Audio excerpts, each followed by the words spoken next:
नमस्कार प्रिय दर्शकों। आज के इस कार्यक्रम में हम चर्चा करने जा रहे हैं कुंभ राशि वाले जातकों के लिए मई का महीना कैसा रहने वाला है। फलादेश प्रारंभ करने से पहले एक बात आपको अवश्य बताना चाहूंगा कि ये महीना आपके लिए बहुत ही विशेष रहेगा। क्यों?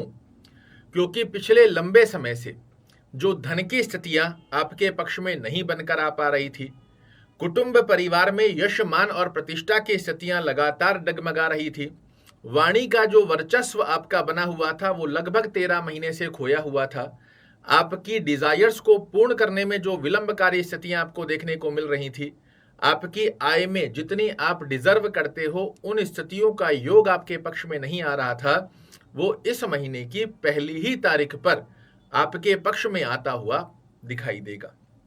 उसका सबसे प्रमुख कारण है कि आपकी कुंडली के धन भाव के स्वामी, आय भाव के स्वामी देवगुरु बृहस्पति पूरे 13 महीने पश्चात पराक्रम भाव को छोड़कर केंद्र में करने जा रहे हैं प्रवेश। और ये सच में कुंभ राशि वाले जातकों के लिए बहुत बड़ा उपहार गुरु महाराज की आशीर्वाद से प्राप्त हो रहा है। क्या क्या बड़े लाभ देवगुरु बृहस्पति आपको प्रदान करेंगे, किस प्रकार से इनका आशीर्वाद आपको प्राप्त होने जा रहा है, ये संपूर्ण जानकारी पर हम चर्चा करेंगे। किंतु क्रमबद्धता से चलते हैं और क्रमबद्धता के चलते पहली स्थिति जिसे शास्त्र कहता है निरोगी काया। आपके लग्न के स्वामी शनि महाराज लग्न में ही विराजित हैं और देवगुरु बृहस्पति शुद्धिकरण में आ चुके हैं। ये एक पूर्णतया संकेत है कि इस महीने आपका जो स्वास्थ्य दृष्टिकोण है ये पूर्णतया आपके लिए पुष्टकारी अवस्था को दर्शाकर देगा। पिछले समय में यदि स्वास्थ्य रूपी योग में कोई उतार चढ़ाव भी देखने को मिल रहा था तो उसमें भी आपको देखने को मिलने जा रही है वृद्धि। धन की स्थिति पर यदि हम चर्चा करें तो कहने ही क्या है, पिछले 13 महीनों से लगातार सिर्फ और सिर्फ कुंभ राशि वाले जातकों का पसीना बह रहा था। किंतु जब भी बात आती थी धन से संबंधित रिलेटेड स्थितियों को हमारे पक्ष में लाने की, वो कहीं ना कहीं मेहनत के पश्चात भी आपके पक्ष में आ नहीं पा रही थी। किंतु 1 मई से ही देवगुरु बृहस्पति जैसे ही आपके चतुर्थ भाव में आएंगे, अब देखिएगा किस प्रकार भौतिक सुखों में वृद्धि करेंगे। धन की स्थिरता के साथ में आपको करने जा रहे हैं पुष्ट। कर्म क्षेत्र पर यदि हम चर्चा करते हैं तो कर्म भाव के स्वामी मंगल महाराज धन भाव में जाकर विराजित हुए हैं। यह अपने आप में एक बहुत अच्छा संकेत है, क्योंकि कुंभ राशि वाले जातकों के लिए मई के महीने में यह संकेत दे रहा है कि चाहे आप जॉब कर रहे हैं, चाहे आप व्यवसाय कर रहे हैं, दोनों ही गतिविधियों में धन प्राप्ति का योग एक नहीं 2 ग्रह निर्मित कर रहे हैं। कर्म से आपके लिए धन में वृद्धि करते हुए पाए जाएंगे मंगल महाराज, और धन के कारक देव देवगुरु बृहस्पति आपके लिए उसी धन से भौतिक सुखों में करने जा रहे हैं वृद्धि। भाग्य दृष्टिकोण पर यदि हम चर्चा करते हैं तो आपके भाग्य भाव के स्वामी होते हैं शुक्र देव। कहाँ विराजित हैं? पराक्रम भाव में। कब तक हैं? तो 19 मई तक ही आपके पराक्रम भाव में बने हुए हैं। किंतु अच्छी स्थिति क्या है कि अपने ही घर को देख रहे हैं, तो मेहनत के पश्चात भाग्य का साथ जोड़ेंगे। किंतु 19 मई के पश्चात में जब ये अपनी ही राशि में आ जाएंगे, आपके लिए मालव्य महापुरुष राजयोग का योग बनाते हुए भाग्य का 100% दिलाएंगे आपको परिपूर्णता से साथ। विद्या दृष्टिकोण पर यदि चर्चा की जाए तो विद्या भाव के स्वामी आपके बुद्ध महाराज होते हैं, नीचस्थ होकर बैठे हैं आपके द्वितीय भाव में। ये कहीं ना कहीं आपके लिए पक्षगत अवस्था का योग दर्शाकर दे नहीं पाता है। यहाँ एक्स्ट्रा एफर्ट्स आपको विद्या में लगाने के पश्चात ही सफलता का योग प्राप्त होगा। किंतु अच्छी अवस्था क्या है? तो 11 मई तक ये नीचस्थ अवस्था में है, उसके पश्चात पराक्रम भाव में आ जाएंगे।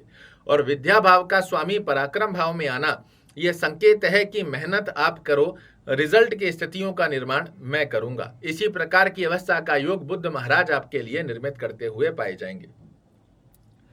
वैवाहिक जीवन की स्थिति पर यदि चर्चा की जाए तो आपके दाम्पत्य स्थान के स्वामी सूर्य महाराज पराक्रम भाव में बने हुए हैं। कब तक बने हुए हैं? तो 14 मई तक। 14 मई तक की स्थितियों में आपको दाम्पत्य जीवन में थोड़े से अंडरस्टैंडिंग रिलेटेड इशू देखने को मिल सकते हैं। छोटी छोटी बातों पर बड़े से अलगाव की स्थिति का योग देखने को मिल सकता है, तो आपको थोड़ा सा सामंजस्य बनाकर रखने की आवश्यकता रहेगी। 14 मई के पश्चात जब देवगुरु बृहस्पति के साथ आपके दाम्पत्य स्थान के स्वामी आएंगे, यहां से बेहद अच्छी अवस्था का योग आपको प्राप्त होता हुआ दिखाई देगा। यात्रा दृष्टिकोण पर यदि चर्चा की जाए तो यात्रा भाव के स्वामी भी आपके शनि महाराज होते हैं, लग्न में विराजित हैं, धन की स्थितियां बहुत अच्छी हैं, कर्म की स्थिति का योग बड़ा अच्छा बन रहा है और ये एक संकेत है कि यदि आप एक कुंभ राशि के जातक हैं, साथ ही यदि आप व्यापारिक यात्रा या फिर भौतिक सुखों को अर्जित करने वाली यात्रा पर विचार कर रहे हैं, निसंकोच कीजिए। इस महीने आपके लिए धन की पुष्टता का योग बहुत सुंदर स्वरूप में बनता हुआ पाया जाएगा। प्रेम संबंधों की स्थिति पर यदि हम चर्चा करते हैं तो इस महीने थोड़ा सा आपको बैलेंसिंग अधिक मात्रा में बनाकर रखनी पड़ेगी, अन्यथा आपकी ओवर एक्सपेक्टेशन कहीं ना कहीं रिलेशन के अंदर खटास डाल सकती है। हमेशा की तरह जानते हैं शुभ रंग, शुभ अंक और शुभ दिवस जिनका पालन कर कर आप बना सकते हैं इस महीने को विशेष। ये वैसे ही अपने आप में विशेष महीना है, किंतु सबसे पहले यदि रंग की चर्चा करते हैं तो आपके लिए सबसे शुभकारी रंग होता है पीला रंग, केसरिया रंग, काला और नीला।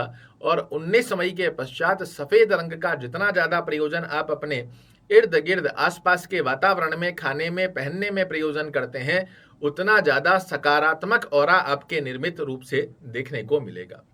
शुभ दिवस की यदि हम चर्चा करते हैं तो कोई भी बड़ा कार्य करना यदि आप चाह रहे हैं, मंगलवार के दिन कीजिए, गुरुवार के दिन कीजिए, शनिवार के दिन कीजिए और 19 मई के पश्चात जो शुक्रवार आएगा, इस दिन कोई भी बड़ा कार्य यदि आप करते हैं, इसमें आपको सफलता की परसेंटेज बहुत अच्छे स्वरूप में देखने को मिलती है। शुभ अंक की यदि हम चर्चा करते हैं तो 2, 7, 9 ये आपके शुभ अंक है। इनको सिंगल डिजिट में या फिर टोटल के मूलांक में यदि आप किसी भी प्रकार से प्रयोजन लाते हैं तो ये नंबर आपके बन जाते हैं लकी चार्म। ब्रह्म की के बारे में यदि हम चर्चा करें तो आपके धनेश और आयेश देवगुरु बृहस्पति पूरे 13 महीनों के पश्चात में आपको लाभ देने जा रहे हैं। इनका स्वागत कीजिए, बहुत सुंदर स्वरूप में देखने को मिलेंगे श्रेष्ठ कारक परिणाम। ओम विष्णवे नमः इस मंत्र का जाप करना, चलते फिरते ओम नमो भगवते वासुदेवाय नमः का जाप करना, साथ ही आपके लिए बड़ी अच्छी अवस्था का योग निर्मित होता है।